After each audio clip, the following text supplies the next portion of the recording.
స్తుతించాము, ఘనపరిచాము, ఆరాధించాము.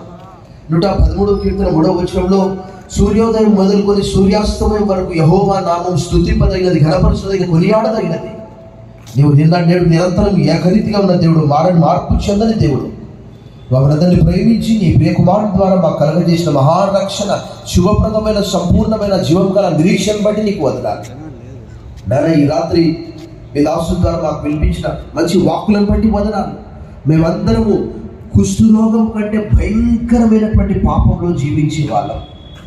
ఏలయనగా పాపం వల్ల వచ్చు జీతం మరణము, అయితే దేవుని కృపావరము మన ప్రభువైన యేసు క్రీస్తు ద్వారా నిత్య జీవము. For the wages of sin is death, but the gift of God is eternal life through Christ Jesus. खुदा की मजदूरी मौत है, लेकिन खुदा की बख्शिश हमारे यीशु मसीह से हमेशा की जिंदगी.